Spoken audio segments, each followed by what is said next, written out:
Shalom, shalom, it's the brother Kadash. Shalom, it's the brother Quanah. We're going to start off by giving our praises to you. Yahweh by Hashem, Yahweh Shai by Hashem, Kadash. This title of this camp is going to be All for Israel, and it's cold out here, man. I just got to throw that out there, so you got to bear with us. This is going to be called All for Israel. You want to know something crazy? I was watching Planet of the Apes last night. The second part, the last one they made in 2017, you got to check that out. You got to rerun that. Because really, the apes and that shit, they represented Israel. They represented the Negroes. And then, you know, Esau going to war with the Negroes, right? And one of the things they were saying, the apes would say to each other, they'd go like this, and they'd say, apes together, or something like that. They mean apes together, or something like that, right? So that kind of goes in with this camp. It's all for Israel, you know, all for Israel. But then what they say is apes together, and I was like, damn, that shit kind of smooth, you know what I mean? Because when I know it's a lot of different camps, and there's camp banging and all that shit going on, but when that all hell and destruction come, that's what's going to cause us to come together. And prophesied that we had come together in Jeremiah chapter 50, that we all end up coming together at some point in time. Right now, everybody prideful, everybody got their own thing going on, but when that destruction comes, it's going to be so bad and so horrible that in order to survive, we going to have to come together. So you're going to see large groups merge and come together. You see what I'm saying? And I'm just going into that movie a little bit. It kind of reminded me of that Planet of the Apes, bro. That's real shit when you look at it from the lens of the apes. It's the Negroes. Right. You see what I'm saying? And they was in the jungle, they was in the forest or whatever with the trees. I was like, ooh, that's a great place, because the reason why we can't destroy Esau is because he got nukes and missiles and shit like that. But if you go to the like where the trees, the forest and shit, then you can kind of get a little bit busy, because he can't just clearly see you because you're hit by those tall ass rainforest trees. Right. And he can't completely just send a rocket at you, because the trees it's gonna hit the trees, and then he gonna burn everything up. So he gotta send troops in, and then that's when you can kind of get more of an advantage if you know the land more than the troops know the land. But you know, just some little things I was looking at though. But this is called All for Israel camp, and we're gonna start with Zechariah 8 and break it. We're gonna just add precepts to Zechariah 8 to kind of break down some of it. We ain't gonna get every single verse and break down. You know how Abba Bibbins broke down Deuteronomy 28. He broke down every single verse, you know, but we gonna go over it, you know what I mean? You get precepts. Zechariah 8, verse 1. Again, the word of the Lord of hosts came to me, saying, Thus saith the Lord of hosts, I was jealous for Zion with great jealousy, and I was jealous for her with great fury. Thus saith the Lord, I am returned unto Zion, and will dwell in the midst of Jerusalem. Yep. And Jerusalem shall be called a city of truth, and the mountain of the Lord of hosts, the holy mountain. So that's what this camp title is about, All for Israel. It's clearly letting you know the Lord is all for Israel. What do he say? I'm dwelling in Jerusalem, Mount Zion. He's talking about Israel, Israel, Israel. Keep going. Thus saith the Lord of hosts, there shall yet old men and old women dwell in the streets of Jerusalem, and every man with his staff in his hand for very age. And the streets of the city shall be full of boys and girls playing in the streets thereof. Yep, so this is talking about the kingdom to come. You know, we're going to have our kingdom, and it's breaking it down. Like, our boys and our girls are going to be able to play in the streets. Now, you can't have that right now in Mystery Babylon. That's how you know this place wicked. You gonna let your kids go out and play in the streets like we used to play in the streets back in the day. But today, it's over. You can't. That's why you don't see kids just riding around on bikes. It's too dangerous now. You know what I mean? But in the kingdom, we're going to have that power, and it's going to be so peaceful. It's going to be a paradise that our kids going to be able to play in the streets again. Yeah, and it say in the scriptures that they're going to be able to play with the beasts of the land too. Yeah, because the Lord going to make a covenant. A lot of people don't even know that the Lord could do that. He's going to make a covenant with the man that the Israelites and the beasts of the earth. So exactly. You could go in the rainforest and the snake ain't going to bite you. You could go in the jungle and the lion ain't gonna bite you. He ain't gonna try to kill you. Go swim with great white sharks. They ain't gonna try to kill you, because the Lord gonna make a covenant with us and the beasts of the field. So I mean, that's happy. That's powerful. I'm happy you brought that up, because a lot of people don't even know that exists. It talks about it in the Bible. I believe that's Old Testament. It speaks about it. Zech 8 verse 6. Thus saith the Lord of hosts, if it be marvelous in the eyes of the remnant of his people in these days, should it also be marvelous in mine eyes, saith the Lord of hosts. Yo, here, cause like he said, our kids gonna play in the streets of Jerusalem. Zechariah 14, verse 11. It said, and man should dwell in it, right? And there should be no more utter destruction, but Jerusalem should be safely inhabited. It's our land, we're gonna be safely inhabited, right? But let me keep going. It says, and this should be the plague wherewith the Lord should smite all the people that have fought against Jerusalem. Their flesh should consume away while they stand upon their feet, and their eyes should consume away in their holes, and their tongue should consume away in their mouth. We know that's talking about only one thing. What you about to see with the whole Russia and Ukraine versus NATO thing, nuclear war. I just seen something the other day. Russia said if Ukraine joins NATO, it's for sure going to cause a nuclear war. That's how close it is to that happening. You know,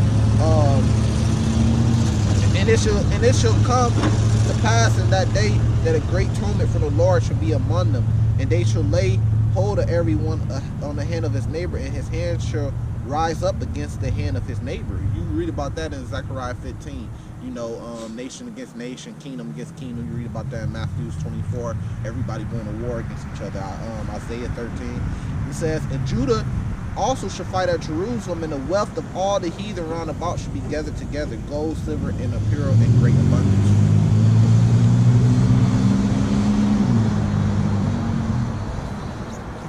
Verse 7. Thus, Zechariah 8:7. Thus saith the Lord of hosts, behold, I will save my people from the east country and from the west country. And I will bring them, and they shall dwell in the midst of Jerusalem.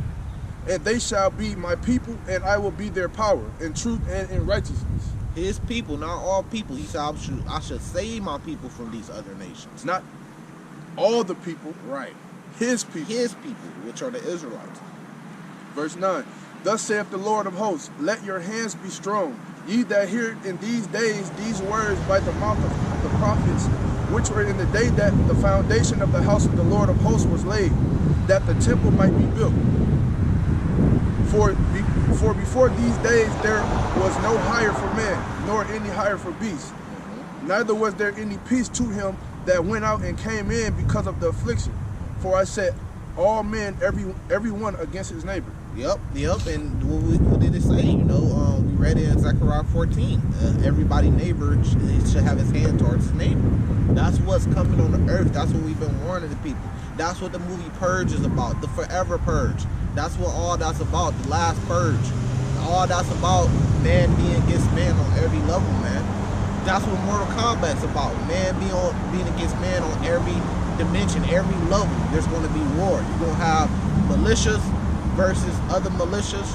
You're going to have government agencies against government agencies. You're going to have people against the government. You're going to have rich versus poor, woman versus man, adult versus children. You're going to have a nation versus nation, city versus city, kingdom versus kingdom, country versus country. That's World War III. That's what we're seeing coming in right now.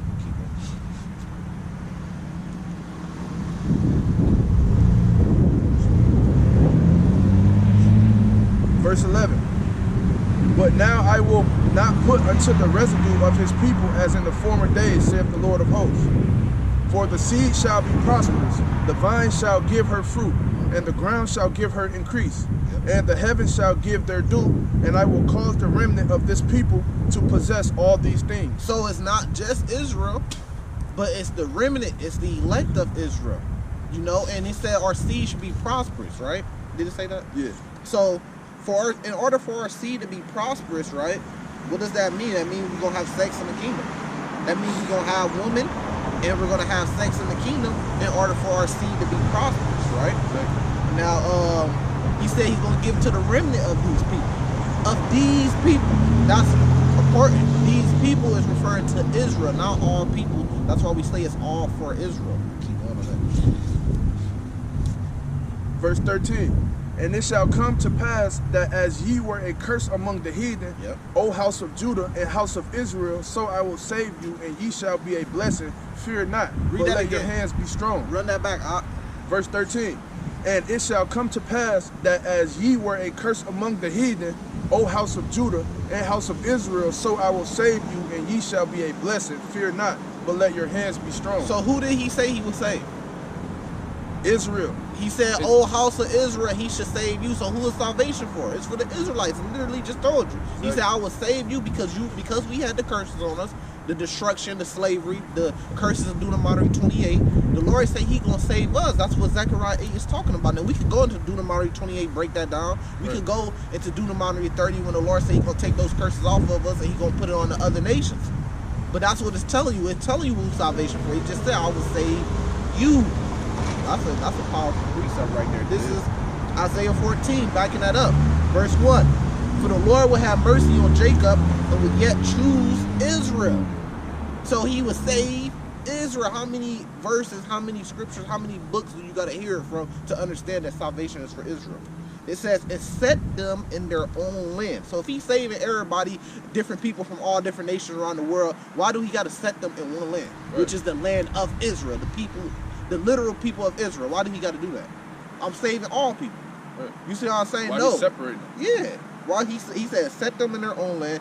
The strangers should be joined with them and should cleave to the house of Jacob, and the people should take them and bring them to their place, and the house of Israel shall possess them." It didn't say the house of Edom, the house of Ishmael. It said the house, not the house of Ham. It said the house of Israel shall possess them in the land of the Lord for servants and handmaids. That's what they're going to be, slaves. And it tells you that. "For they should take captives who captives they were." That's a part of the curse. We were a cursed people. We were taken into captivity. Now the same people that took us into captivity, we're going to take them into captivity. "And they should rule over their oppressors." Verse 14. "For thus saith the Lord of hosts, as I thought to punish you when your fathers provoked me to wrath, saith the Lord of hosts, and I repented, and I repented not. So again have I thought in these days to wail unto Jerusalem and to the house of Judah, fear ye not. These are the things that ye shall do. Speak ye every man the truth to his neighbor. Execute the judgment of truth and peace in your gates." That's what He requires of us. Now hold that right there, right? If you could open up another tab, get Luke 19, or just remember that verse and come back to it. Now this is a precept going back to Zechariah 14, right? He said the curses, we are cursed people. He's going to take those curses off us and put on the other nations. Like it said in Isaiah 14, that we're going to have these other nations as possession in captivity, right? This is Zechariah 14, down 16, verse 16. "And it should come to pass that everyone that is left of all nations which came against Jerusalem should even go up year to year and worship the King, the Lord of hosts, and to keep the Feast of Tabernacles. And it should be that whoso will not come up of all the families of the earth into Jerusalem to worship the King, the Lord of hosts, even upon them should be no rain." So that means they're going to be required. They're going to be under us. They're going to have to come up and do things. And a part of that, like you said in Isaiah 14, they're going to be handmaids and servants, slaves, captives. And they're going to have to worship and follow our laws. And that don't mean that they're going to be saved just because they have to worship our King and follow our laws. That don't mean they're the chosen people or they're going to inherit the kingdom. It's the same thing today, right now. You can't come down the street doing 100 miles per hour because we're still in captivity under the Edomites, but we have to follow their laws and their rules that they put up. So our laws and our rules are going to be the laws, statutes, and commandments, which are going to be written in our ear reports, our hearts, which is our brains, right? Our consciousness, right? So they going to have to follow our laws because that's the laws that we going to put up. But it don't mean, because people say, look, they're going to worship the King. And then they say, look, that means they're going to inherit the kingdom. No. It just means that they're going to be captive to us and they're going to have to do what we say. Yeah, it's going to be wrong. Yep. Luke 19:27. "But those my enemies, which would not that I should reign over them, bring hither and slay them before me." Yep. So the Lord said, look, it's showing you that they're going to be under us by force. If they wish that the Lord should not reign over them, and how is the Lord going to reign over them? By the way of his people, Israel. That's why it said in Isaiah 14. You know, if they wish that the Lord should not reign over them, right? It says, bring them hither and slay them before us. That's the type of Lord you're dealing with. Right. A man of war. He talking about bring them here and kill them in front of me. That's what slay them in front of me means. If they wish that he should not reign over them. Now we know Israel, all Israel, and the kingdom is going to be made perfect. Because Jeremiah 31, starting at verse 31, Hebrews 8 and 8, they're going to have the law, statutes, commandments, and the report, and they're going to be made perfect. 1 Corinthians 15, they're going to get those perfect bodies, those indestructible, immortal bodies. So who's that talking about? That's talking about the other nations. The other nations are going to be put to death if they wish that the Lord do not reign over them. Here, I got precept.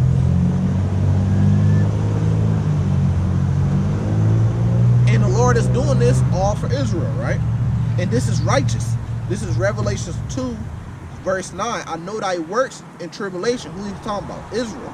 It says, in poverty, but thou art rich. Why are we rich? because we have these promises that's going to be given to us, that we're going to be able to take the other nations into slavery and have a kingdom and take all their wealth, all the wealth of the earth, because it really belongs to us, and have dominion of everything on earth. Get Genesis 27. And have dominion on everything upon the earth, right? And that says, I know the blasphemy of them which say they are Jews and are not, or the synagogue of Satan, you know, because it's a lot of different people claiming to be us, especially the people in the land, but even more than them, it's a lot of different people that claiming rights to the land or claiming to be us, because they all want that promise, this promise that we're reading about. They all want the Lord to be all for Israel, so they want to say that they're Israel. The Ishmaelites like to include themselves in the promise with Isaac.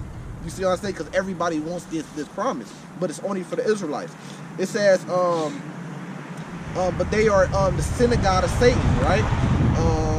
Damn, here. I got it. Let me jump to 3. Revelations 3:9. Behold, I will make them the synagogue of Satan, which say they are Jews and are not, but do lie. Behold, I will make them come and worship before thy feet, and to know that I have loved thee. That's why we named this all for Israel. Who's the thee? That's the Israelites. He said he gonna make the whole world know that he had loved thee. He gonna make he ain't gonna save the other nations with us. He gonna make the other nations know that he loved us and that he chose us. That's why I said in Isaiah 14, I will choose Israel, the house of Israel and the house of Jacob. So he's gonna make these other nations know that he's all for his people, which are the Israelites, and he gonna make them bow down to our feet. And how is he gonna do that? Go back to Revelation 2. He's going to do that by the way of giving us power to make them physically bow beneath our feet, man. And this is righteous judgment. If you ain't praying for this, then you're not a man of the Lord. If you're not down with this, then you're not a man of the Lord. That's why we read Luke 19, starting at verse 27. The Lord said, bring them in front of me and slay them in front of me if they wish that he not reign over them, you know. This is Revelations 2, verse 26. And he that overcometh and keepeth my works unto the end, to him will I give power over the nations. So what's that power? That's physical power, man. That's spiritual power, physical power. That's us having a kingdom, all that.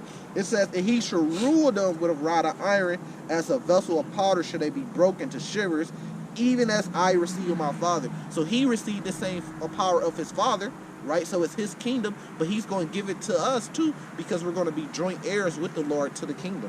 It says, and I will give him the morning star, and he that has an ear, let him hear what the Spirit say to the churches. You got an ear, you got to hear this. You can go on that, starting at verse 27. Genesis 27:27. And he came near and kissed him, and he smelled the smell of his remnant, and blessed him, and said, see, the smell of my son is as the smell of the field which the Lord hath blessed. Therefore God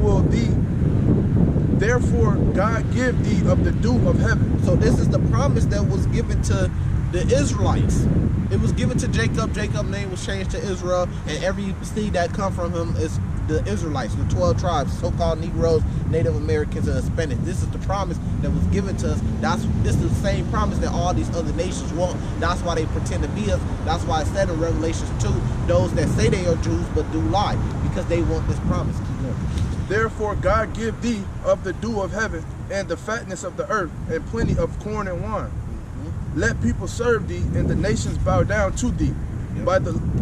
Be Lord over thy brethren, and let thy mother's son bow down to thee. Right there. So it said, be Lord over thy brother, and let thy mother's son bow down to thee. That's a promise. We're going to have these other nations in captivity. That's why I spoke about it in Isaiah 14. We're going to take them captives who captives we were.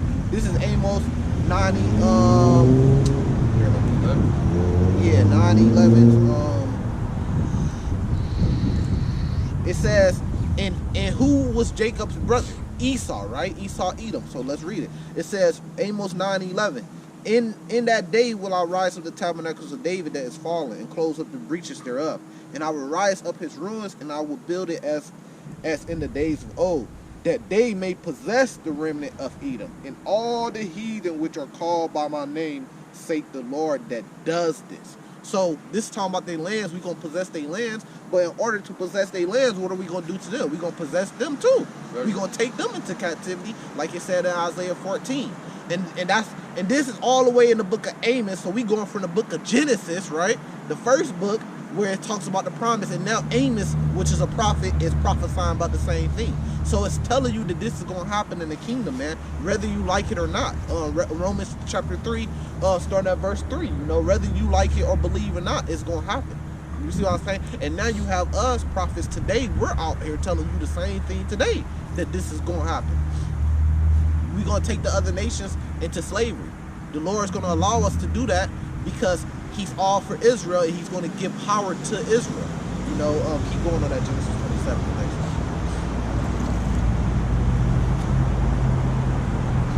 Verse 29. Let people serve thee, and nations bow down to thee. Be Lord over thy brother, and let thy mother's son bow down to thee. Cursed be every man that curseth thee, and blessed be he that blesseth thee. So who blessed us? Nobody blessed us. Nobody blessed us. Go to Psalms 83. We got a little bit of time.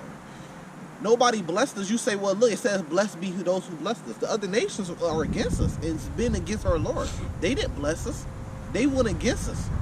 Everybody else cursed us too. You see what I'm saying? So nobody blessed us. The only one that's going to bless us is our Lord. We got to bless each other when we come back together, man.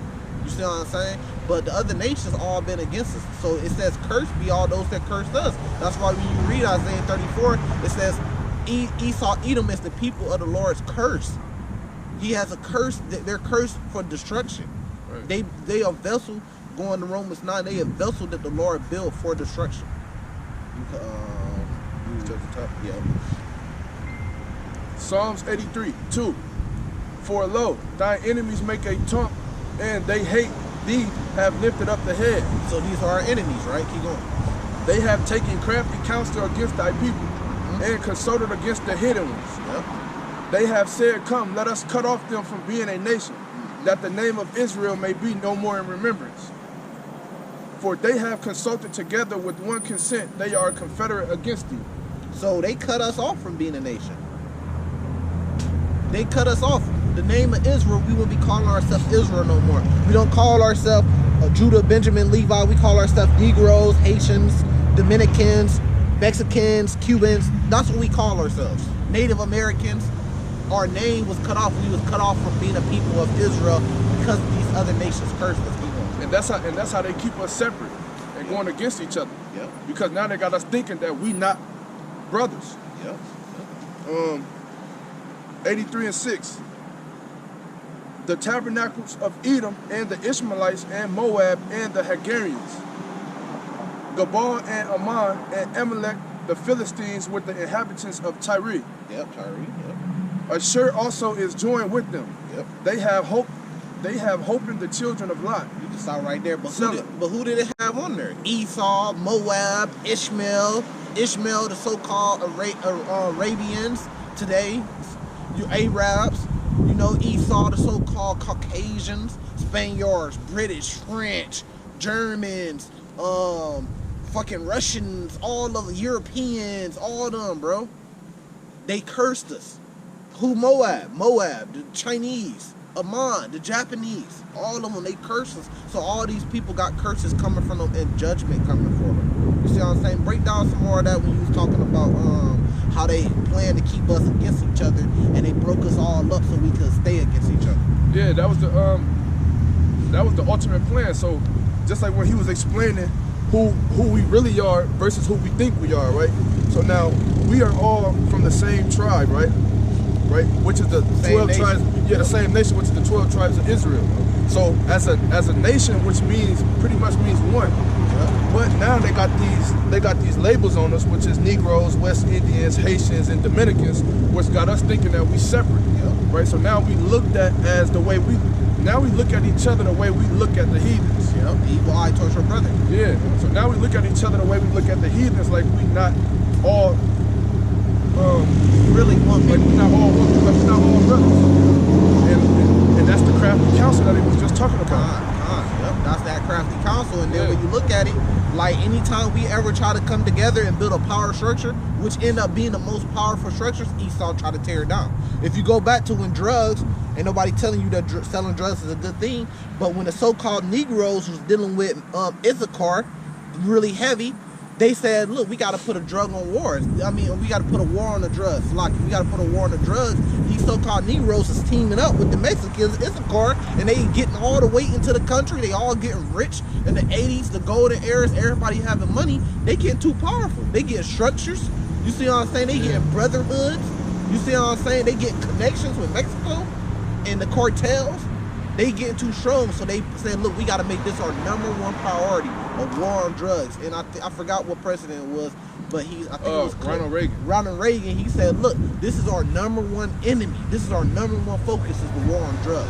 Which really he was saying the war on Negroes and the Mexicans and stuff like that, because we was getting too powerful whenever we came together.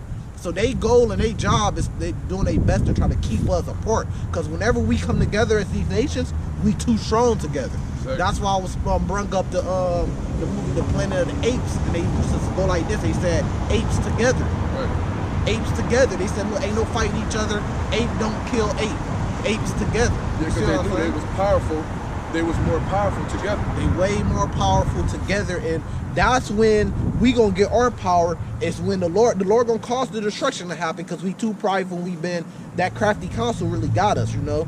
That they really broke us down and broke us apart. But when all hell get broke loose and we are forced to come back together, Southern Kingdom and Northern Kingdom, and be together and rely off each other together, then that's when we gonna get our power back. And it speaks about that in Jeremiah chapter 50. You know, but the other nations, they cursed us. You see what I'm saying?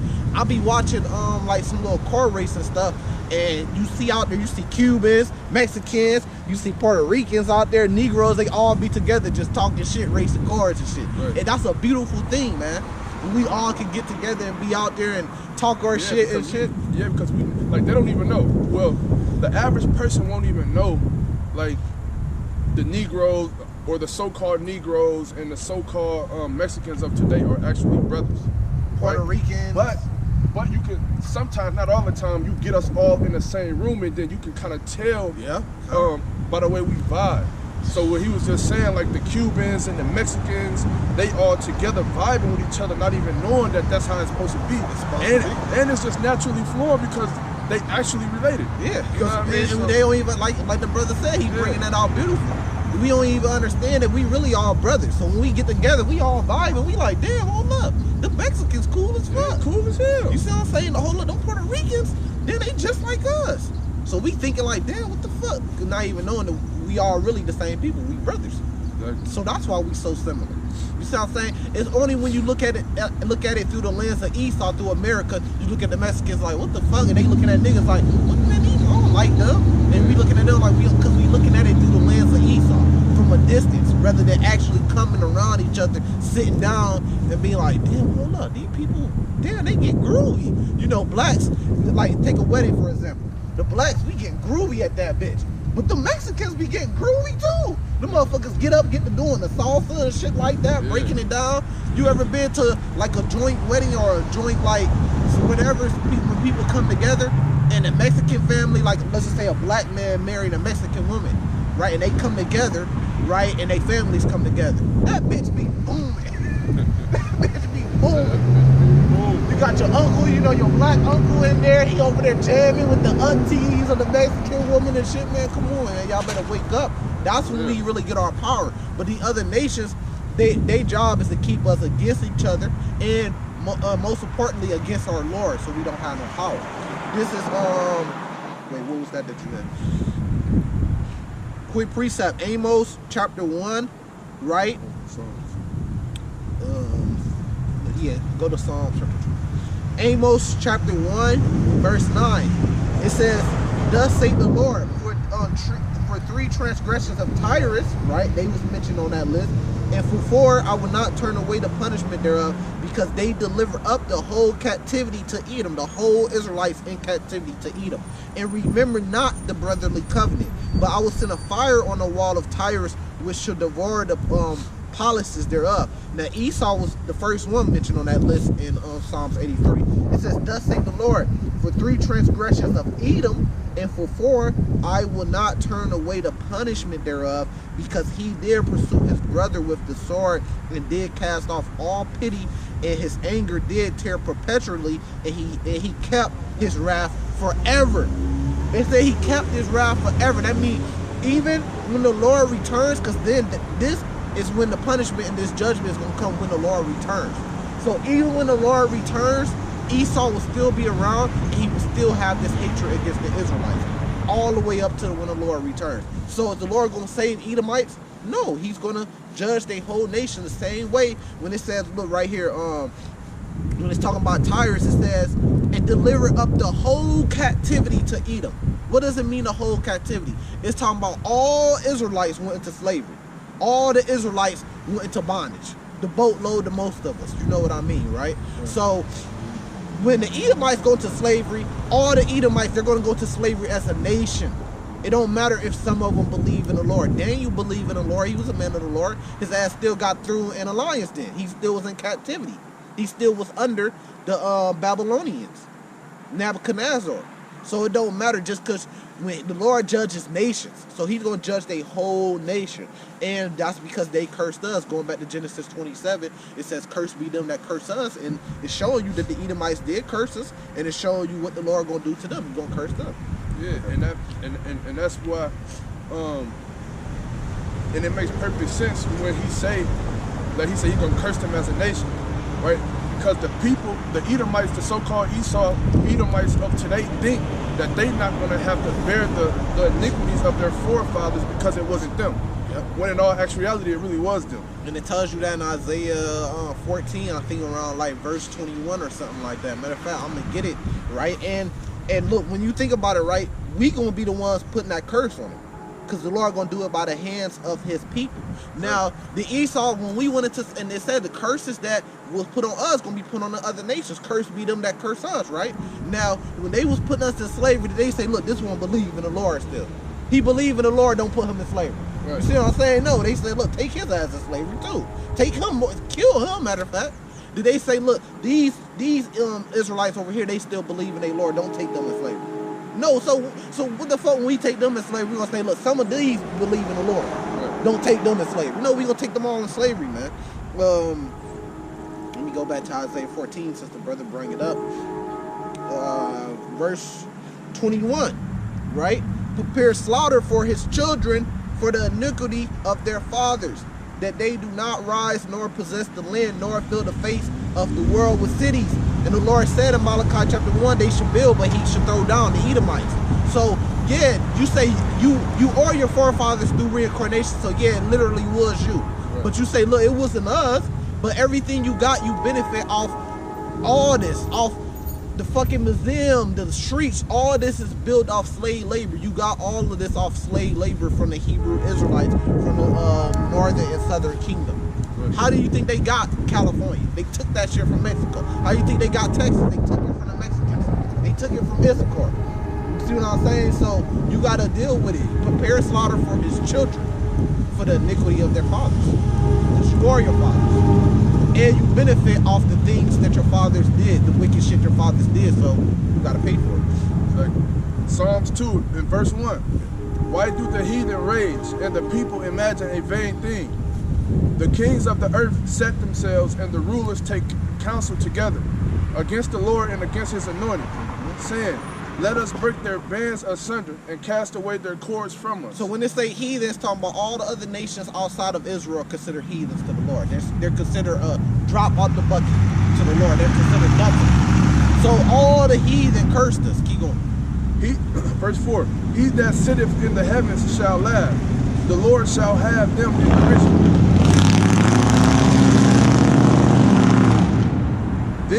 Verse 5. Then shall he break unto them in his wrath and vex them in his sword displeasure. Yet have I set my king upon my holy hill of Zion. All for Israel. Zion. Keep going. Verse 7. I will declare the decree. Hold on. I will declare the decree the Lord hath said unto me, Thou art my son, this day have I begotten thee.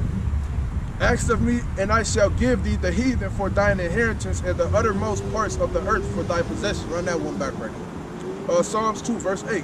Ask of me, and I shall give thee the heathen for thine inheritance, and the uttermost parts of the earth for thy possession. Right there, we good. So that goes back to Genesis 27. We should have the dew of the heaven, the fatness of the earth.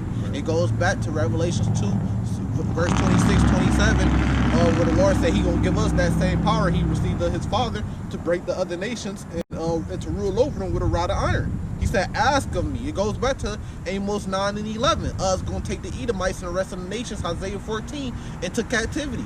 He said, ask of me, he should give us the heathen. So we going to be asking it. Brothers already asking and praying for it right now. So we really going to be asking. And in the kingdom, he going to give it to us. So he all for Israel, man. But like you said, we gonna come back together. We gonna get that power, and even more importantly, we gonna come back together with our Lord, and then he gonna give us that power, and we gonna have all the other nations in the whole world, everything gonna be under our dominion and subjection to us, because that's the same power that was given to our big brother Yahweh Shai, that was given from our father Yahweh. So then he gonna give us that same power because we joint heirs with him. You know, this all for Israel. Hopefully this camp has been edifying. You know, we're gonna give all praises to Yahweh Bahashem, Yahweh Shai, Bahashem Wakakadash. Double honors to the apostles and the elders. Peace, blessings, and honors to all the brothers in the truth.